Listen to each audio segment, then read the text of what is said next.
সম্মানিত উপস্থিতি, আসসালামু আলাইকুম। আজকে আমাদের বায়োলজি ক্লাসের যে টপিকটা নিয়ে আমরা আলোচনা করব সেটা হচ্ছে পরাগায়ন এবং নিষেক। আমাদের এখানে আজকে টপিক দেখেন, পরাগায়ন এবং গর্ভধারণ সম্পর্কে বিস্তারিত আলোচনা। তো পরাগায়ন মূলত হচ্ছে উদ্ভিদের গর্ভধারণ করার একটা প্রক্রিয়া। উদ্ভিদের গর্ভধারণের যে বিশেষ প্রক্রিয়া সেটাকে বলা হয় পরাগায়ন। আমরা জানি কি প্রত্যেকটা আচ্ছা, এখানে কি সাউন্ডে কোনো সমস্যা হচ্ছে? ঠিক আছে স্যার। আচ্ছা,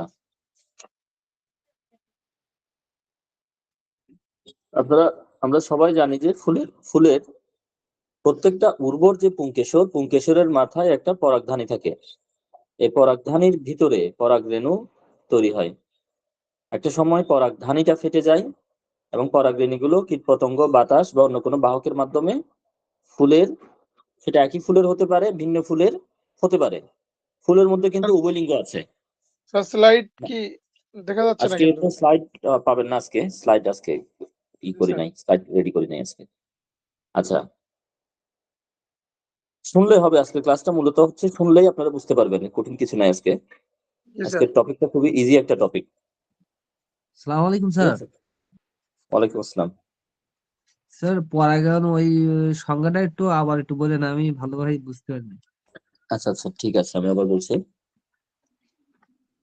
উদ্ভিদের মধ্যে বংশ বিস্তার করার জন্য যে বিশেষ প্রক্রিয়া, জি উদ্ভিদের গর্ভধারণ করার যে প্রক্রিয়া, জি সেই জি বিশেষ স্যার, প্রক্রিয়াটা হচ্ছে পরাগায়ন। পরাগায়ন। আচ্ছা, ক্লিয়ার স্যার। এটাতে হচ্ছে পরাগধানী থেকে পরাগরেণু বের হয় এবং সেটা ফুলের গর্ভমুণ্ডে যায়। গর্ভমুণ্ডের মাধ্যমে গর্ভমুণ্ডে যে পতিত হয়, এই যে ঘটনা, আমি আবার বলছি, পরাগধানী থেকে পরাগরেণু গর্ভমুণ্ডে পতিত হওয়ার যে প্রক্রিয়া, এই প্রক্রিয়াটাকে বলা হয় পরাগায়ন। তাহলে পরাগায়নটা কিভাবে হতে পারে? পরাগধানী থেকে পরাগরেণুটা কিভাবে স্ত্রী ফুলের গর্ভমুণ্ডে পতিত হয়? ধরেন, একটা পুরুষ ফুলের মধ্যে একটা মৌমাছি বসলো মধু সংগ্রহ করার জন্য। এখন আবার সেই একই, তাহলে ওই মৌমাছির পায়ে বা ওই মৌমাছির দেহে পরাগরেণু লেগে গেল। এবার ওই মৌমাছিতে গিয়ে একটা স্ত্রী ফুলের উপর বসলো। এবার তাহলে ওই মৌমাছির পায়ে বা মৌমাছির শরীরে যে পরাগরেণু লাগলো, সেই পরাগরেণুটা কোথায় পৌঁছে গেল? স্ত্রী ফুলের গর্ভমুণ্ডে পৌঁছে গেল। তাহলে বিভিন্ন ভাবে কিন্তু এই পরাগায়নটা ঘটে, বিভিন্ন ভাবে এটার কি বলে এটাকে, মানে বিস্তরণ ঘটে। আমরা সে বিষয়গুলো পড়বো। আমরা পরাগায়নের প্রকারভেদটা একটু বলি। আমরা গত ক্লাসে কিছুটা আলোচনা করেছিলাম। একটা হলো সেলফ পলিনেশন, আর একটা হলো ক্রস পলিনেশন। সেলফ পলিনেশন মানে হলো স্বপরাগায়ন এবং ক্রস পলিনেশন মানে হলো পরপরাগায়ন। সেলফ পলিনেশনটা কি? সেলফ পলিনেশনটা হচ্ছে পরাগধানী হতে পরাগরেণু স্থানান্তরিত হয়ে একই ফুলের গর্ভমুণ্ডে অথবা একই গাছের অন্য একটা ফুলের গর্ভমুণ্ডে যদি পতিত হয়, তবে সেটাকে বলা হয় স্বপরাগায়ন। আর স্বপরাগায়নে দুইটা ফুলের জিনোটাইপ একই রকম থাকে। জিনোটাইপ বলতে বোঝায় হচ্ছে জীবের বৈশিষ্ট্য নিয়ন্ত্রণকারী বস্তুর সমষ্টি। এবং প্রকৃতিতে খুবই কম সংখ্যক উদ্ভিদে স্বপরাগায়ন ঘটে, যেমন শিম গাছ, টমেটো গাছ, এই গাছগুলোতে স্বপরাগায়ন ঘটে।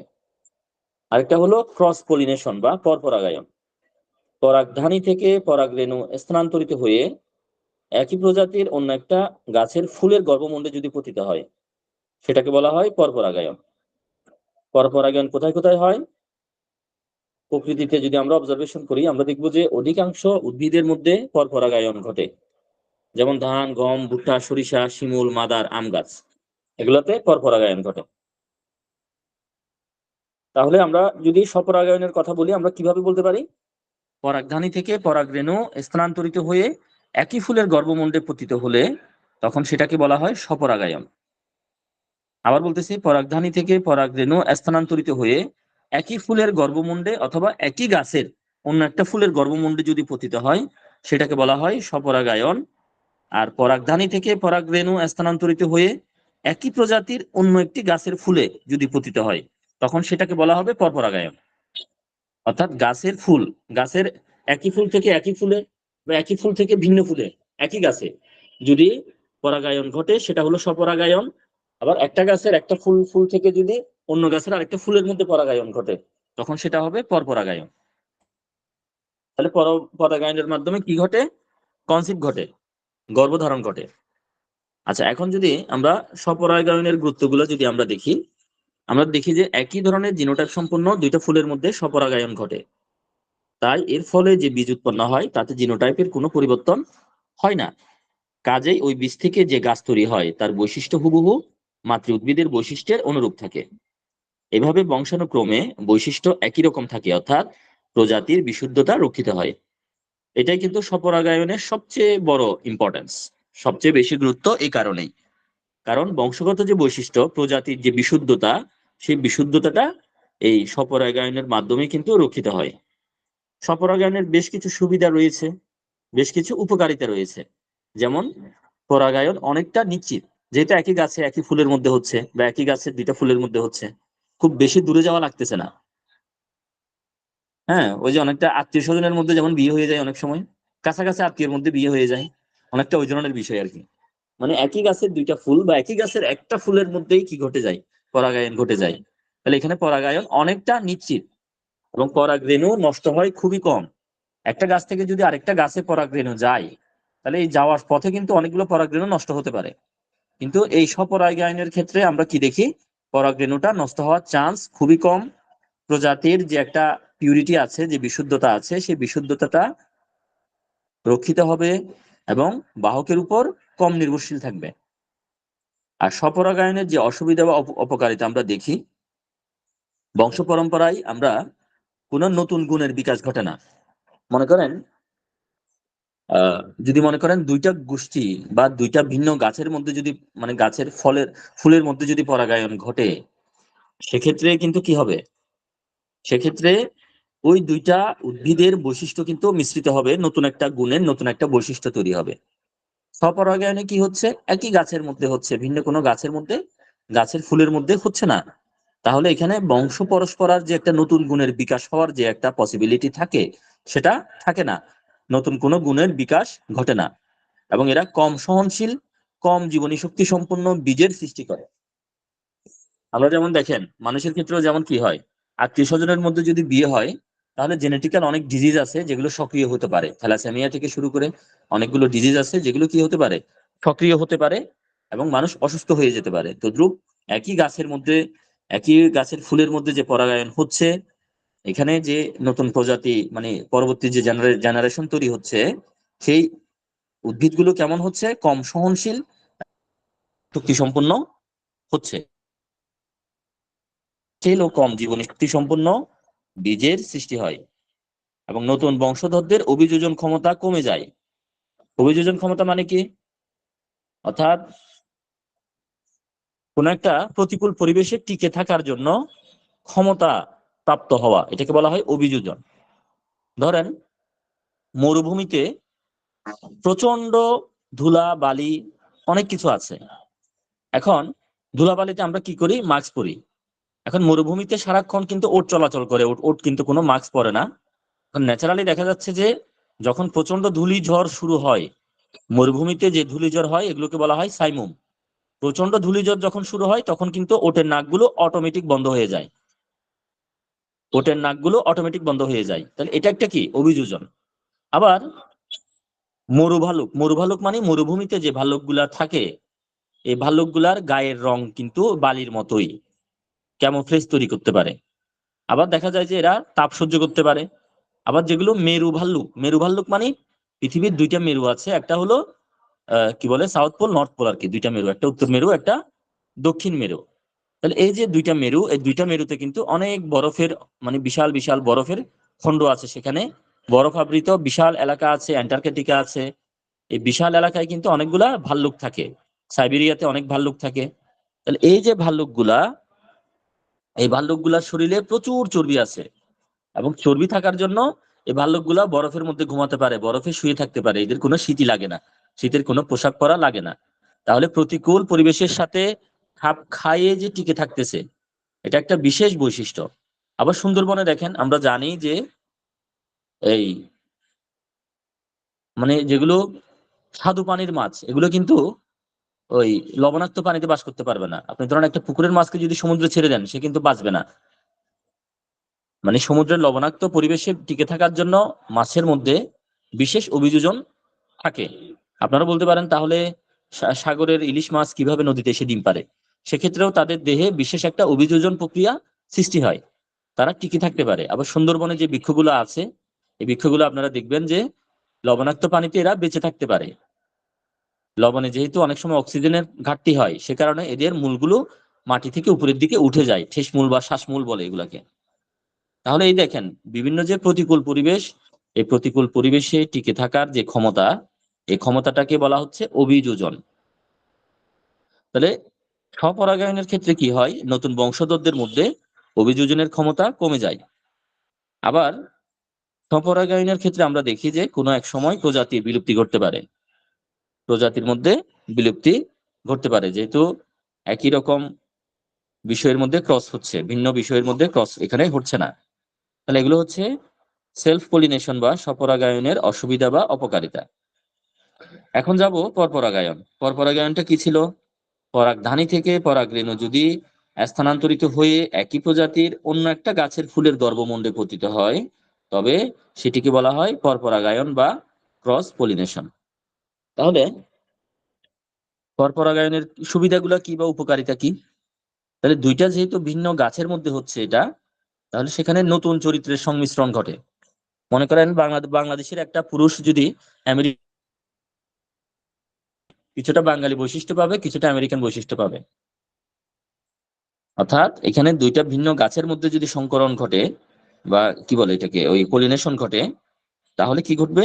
নতুন চরিত্রের সংমিশ্রণ হবে, নতুন প্রকরণ সৃষ্টি হবে, বীজ অধিক জীবনী শক্তি সম্পন্ন, অধিক সহনশীল হবে, এবং নতুন বংশধরদের অভিযোজন ক্ষমতা বেড়ে যাবে। আচ্ছা, পরপরাগায়নের অসুবিধা কি, অপকারিতা কি? পরপরাগায়নের ক্ষেত্রে আমরা দেখি যে পরাগায়ন বাহকের উপর নির্ভরশীল। ধরেন এখানে একটা গাছ আর দূরে আর একটা গাছ, এই গাছের পরাগরেণুটা কিভাবে আরেকটা গাছে দূরের গাছে যাবে? ওই যে বললাম, পাখির মাধ্যমে, মৌমাছির বা পতঙ্গের মাধ্যমে, প্রজাপতির মাধ্যমে, বাতাসের মাধ্যমে, মানুষের মাধ্যমেও যেতে পারে। তাহলে অনেকভাবে কি হতে পারে? তাহলে এটা বাহক লাগে, পরপরাগায়নের ক্ষেত্রে বাহক লাগে, এটা একটা অসুবিধা।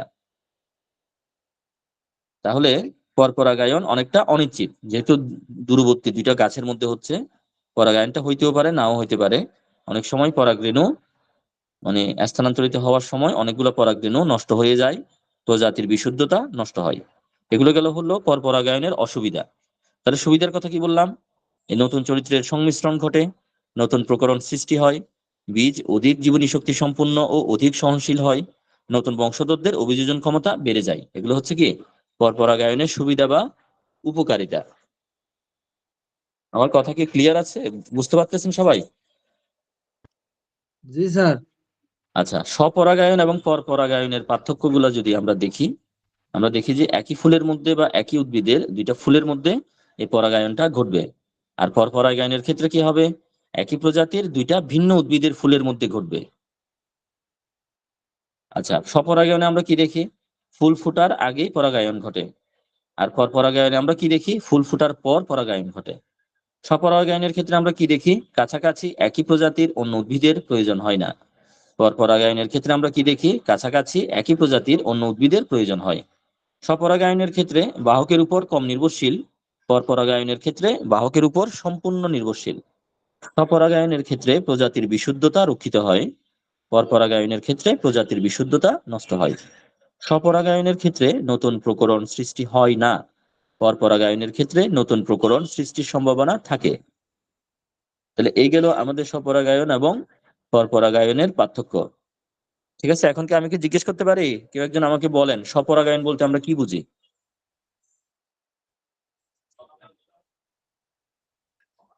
কেউ কি বলতে পারবেন? জি স্যার।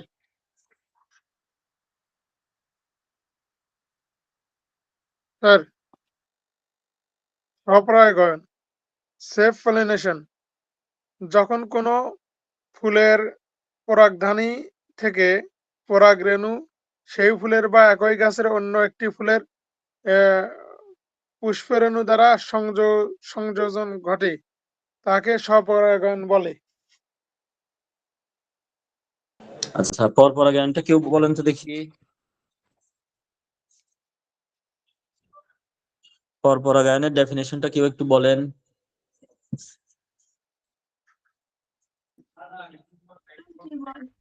জি স্যার। আহ, স্যার, একই প্রজাতির পরাগধেনু থেকে আম, অন্য একটি উদ্ভিদে আহ, পরাগরেণু স্থানান্তর হওয়ার প্রক্রিয়াকে স্যার হলো অপরাগায়ন বলে।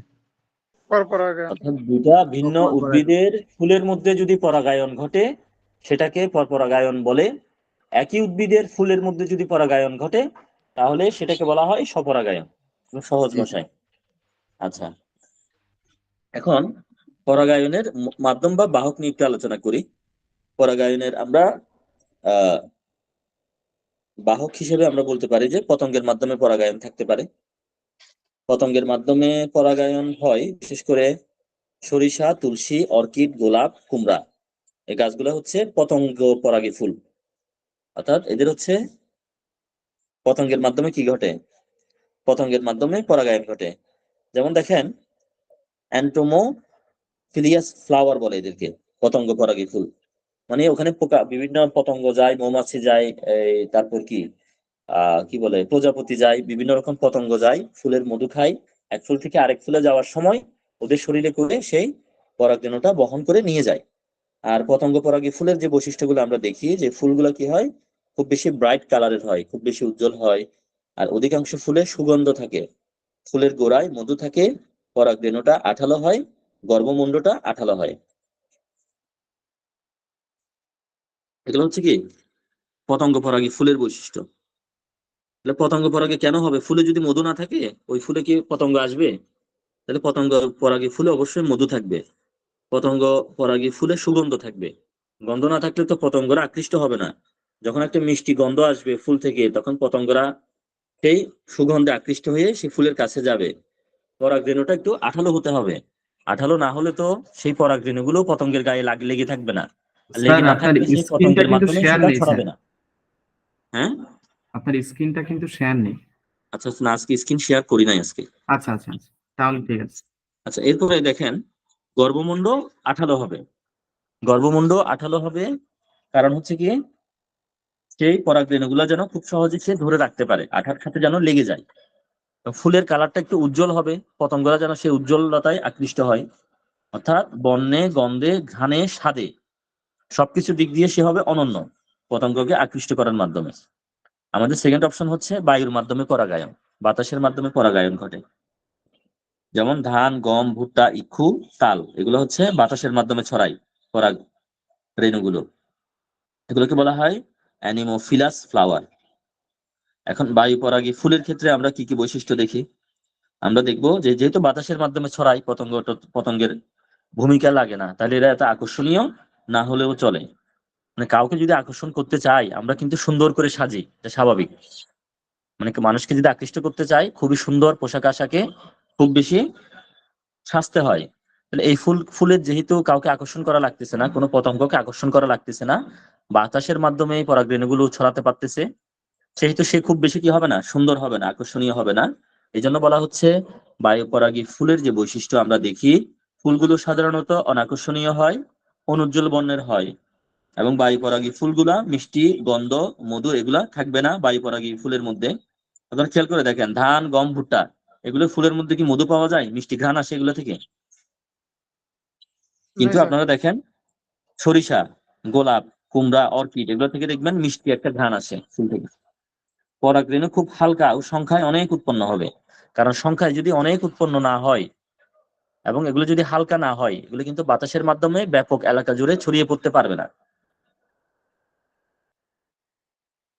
মানে হচ্ছে যে ঢিল, মানে যদি লাগিয়ে যায় আর কি, মানে ঢিল ছুড়লাম অনেকগুলা, যেটা পরে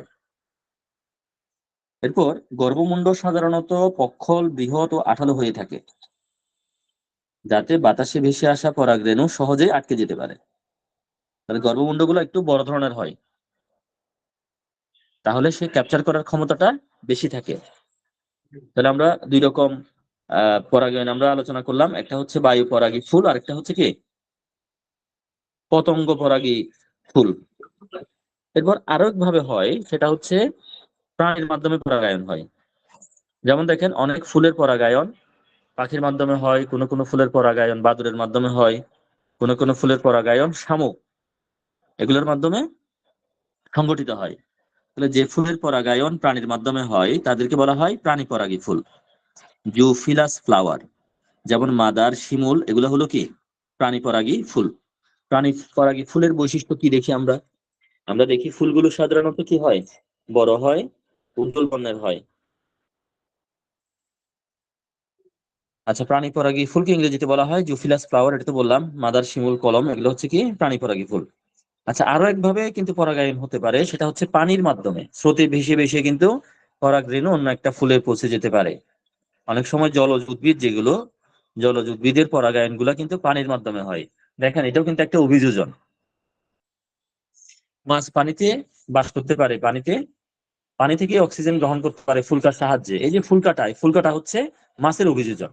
এবং আমরা মানুষরা ডাঙায় বাস করি, পানিতে বাস করতে পারি না। আমরা ডাঙায় বাস করার জন্য ফুলকার দরকার নাই, আমাদের আছে ফুসফুস। ফুসফুসের মাধ্যমে আমরা অক্সিজেন আমাদের শরীরে গ্রহণ করি। তাহলে এটাও কিন্তু মানুষের একটা অভিযোজন। তাহলে এখানে অনেকগুলো জলজ উদ্ভিদের ক্ষেত্রে আমরা দেখি যে পরাগায়নটা পানির মাধ্যমে সম্পন্ন হবে। পানির মাধ্যমে পরাগায়ন সম্পন্ন হলে সেটাকে বলা হচ্ছে পানি পরাগী ফুল, হাইড্রোফিলাস ফ্লাওয়ার। পাতা, শ্যাওলা, ঝাউ, ঝাঁচি উদ্ভিদের এগুলো হচ্ছে কি পানির মাধ্যমে এগুলোর এগুলোর এই পরাগায়নটা পানির মাধ্যমে হবে। কি কি বললাম? পাতা, শ্যাওলা, ঝাউ, ঝাঁঝি এই উদ্ভিদগুলোর পরাগায়ন গুলো পানির মাধ্যমে সম্পন্ন হবে। আর পানি পরাগী ফুলের বেশ কিছু বৈশিষ্ট্য আমরা দেখি। পানি পরাগী ফুলের আমরা কি কি বৈশিষ্ট্য দেখি? আমরা দেখি যে ফুলগুলা সাধারণত এক লিঙ্গ হয়, অর্থাৎ একটা লিঙ্গ হয়, পুরুষ ফুল হবে নয় স্ত্রী ফুল হবে। এবং এরা পানির নিচে এদের জন্ম হবে। স্ত্রী ফুল একক এবং লম্বা বোটা থাকবে স্ত্রী ফুলে, পুরুষ ফুলগুলো হালকা হবে, পানির উপর ভেসে ভেসে স্থানান্তরিত হবে। তাহলে এই গেল হচ্ছে পরাগায়ন। তাহলে আমরা পরাগায়নের কয়টা পদ্ধতি পেলাম? প্রথম পদ্ধতি পেলাম কিসের মাধ্যমে বললাম? পতঙ্গের মাধ্যমে। দ্বিতীয় পদ্ধতি কিসের মাধ্যমে বললাম? বাতাসের মাধ্যমে বা বায়ুর মাধ্যমে। তৃতীয় পরাগায়ন পদ্ধতি আমরা কিসের মাধ্যমে বললাম? পানির প্রাণীর মাধ্যমে। মাধ্যমে। চতুর্থ পরাগায়ন পদ্ধতি আমরা কিসের মাধ্যমে বললাম? পানির মাধ্যমে। আচ্ছা, তাহলে দেখেন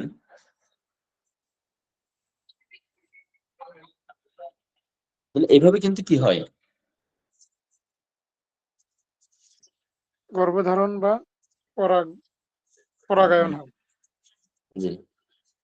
আচ্ছা, আমরা এখন একটা নতুন, আচ্ছা কেউ একজন বলেন দেখি টোটাল 4টা পদ্ধতি কি কি, মানে বাহকগুলো কি কি, কয়টা বাহকের মাধ্যমে? স্যার, পতঙ্গের মাধ্যমে পরাগায়ন হয়, বায়ুর মাধ্যমে পরাগায়ন হয়, পানির মাধ্যমে পরাগায়ন হয়, আর একটা কি যেন মনে হচ্ছে, বাতাসে, এটা তো বলছি, বাতাসের মাধ্যমে। বায়ুর বাতাসের মাধ্যমে। মাধ্যমে। আচ্ছা, যেগুলো পতঙ্গ পরাগী ফুল এগুলোর বৈশিষ্ট্য আমরা কি দেখি? পতঙ্গ পতঙ্গ পতঙ্গকে পরাগী। আকৃষ্ট করার জন্য কি কি বৈশিষ্ট্য থাকে? স্যার, ফুলগুলা খুব ভালোভাবে সাজে, গন্ধ ছড়ায়, আহ, এবং আঠালো হয়, আঠালো হয়। খুব আকর্ষণীয় ফুলগুলা, খুবই আকর্ষণীয়, সুঘ্রাণ থাকে, আঠালো হয়। আঠালো যেন হয়। ওই ওই পোকামাকড় গুলোর শরীরে, ওই পতঙ্গগুলোর শরীরে আটকে যেতে পারে। কেন আটকে যাবে? আটকে থাকার উদ্দেশ্যটা কি? আটকে থাকার উদ্দেশ্য যে এই পতঙ্গটা অন্য ফুলে গেলে যাতে সহজেই এটা হ্যাঁ, আহ, সেখানে আহ, পৌঁছে যায়। স্থানান্তরিত হতে পারে। জি, ধন্যবাদ ধন্যবাদ। তাহলে বোঝা গেল যে সবাই খুব মনোযোগ দিয়ে শুনেছেন এবং বলতে পারছেন। আচ্ছা।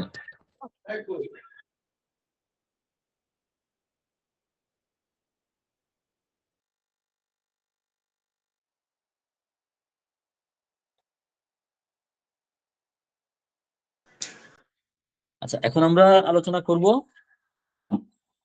নিষেক নিয়ে। নিষেক, নিষেক শব্দটা শুনেছেন আপনারা? জি না স্যার, শুনিনি। কেউ শুনেছেন নিষেক?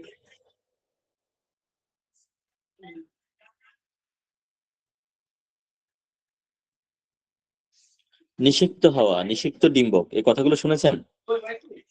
ফার্টিলাইজেশন।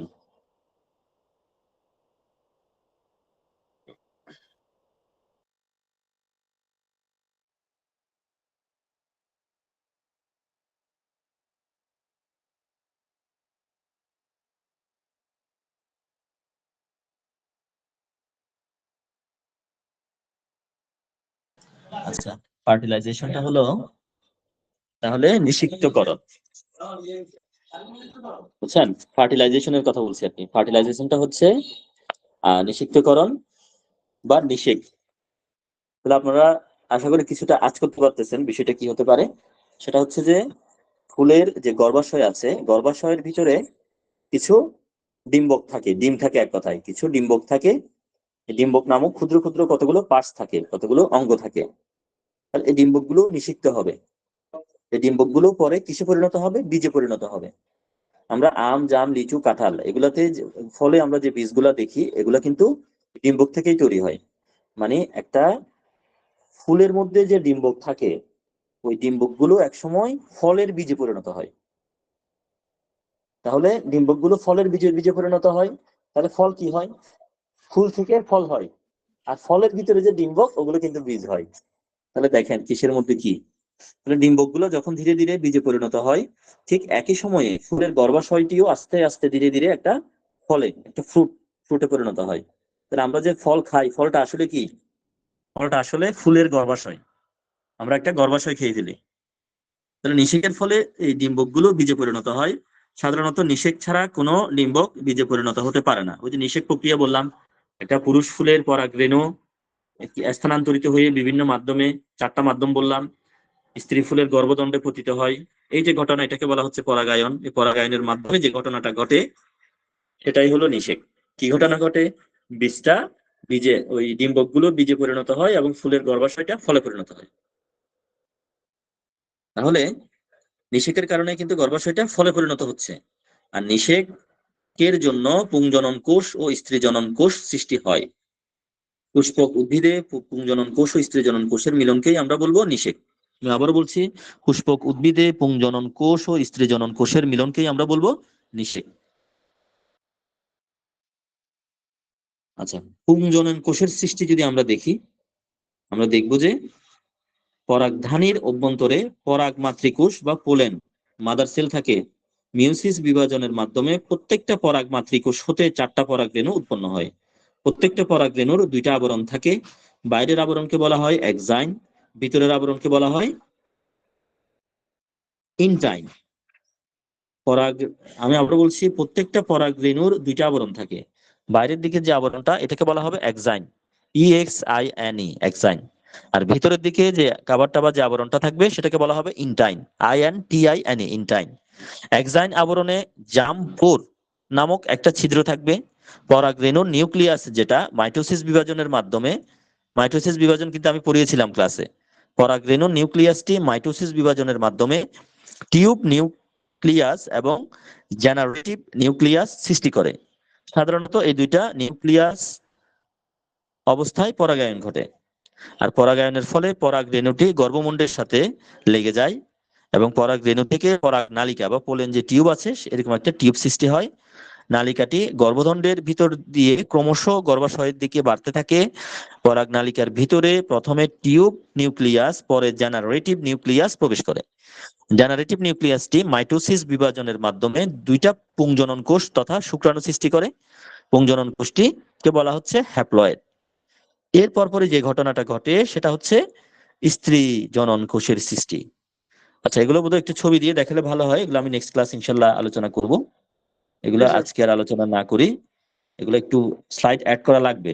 এর আগে যেগুলো আলোচনা করছি, এগুলো অ্যাড করার, কয়েকটা অ্যাড করলে ভালো লাগতো আপনাদের, ছবি টবি সহ দিলে আর একটু মনে রাখতে সুবিধা হতো। আজকে অফিস থেকে আসলাম একটু আগে, ইচ্ছা থাকা সত্ত্বেও অ্যাড করতে পারি নাই। তো নেক্সট ক্লাসে দেখি আমি কিছু অ্যাড করে আর একটু গুছিয়ে আমি আপনাদের কাছে ইনশাল্লাহ উপহার দিব। আর কারো যদি কোনো জিজ্ঞাসা থাকে, কোনো প্রশ্ন থাকে, আপনারা করতে পারেন।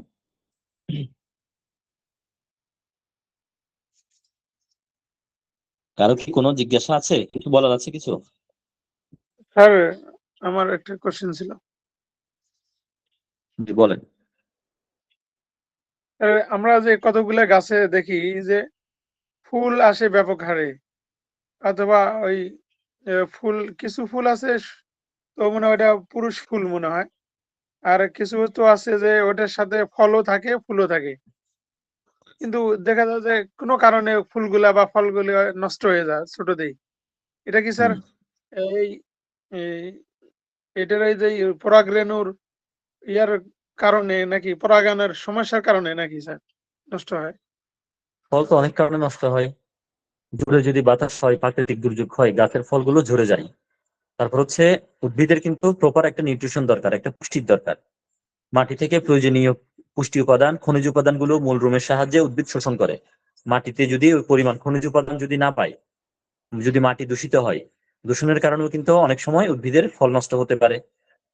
তারপর হচ্ছে যথাযথ পুষ্টির অভাবে, যথাযথ খনিজ উপাদানের অভাবে, ভিটামিনস এর অভাবেও কি হতে পারে, মানে এক কথায় খনিজ উপাদান যেগুলা, বিশেষ উদ্ভিদের জন্য খনিজ উপাদানটা বেশি লাগে, খনিজ উপাদানের অভাবে ফসফরাস আছে, নাইট্রোজেন আছে, অনেকগুলা খনিজ উপাদান আছে। আমরা অনেক সময় ইউরিয়া সার ব্যবহার করি, নাইট্রেট সার ব্যবহার করি, ফসফরাস সার ব্যবহার করি, অনেক জৈব সার, অজৈব সার ব্যবহার করি। অনেক সময় এই সারগুলোর মাধ্যমে আমরা পুষ্টি দেওয়ার চেষ্টা করি। এই পুষ্টি প্রক্রিয়া যদি ব্যাহত হয়, তাহলে কিন্তু উদ্ভিদের ফল নষ্ট হয়ে যায়।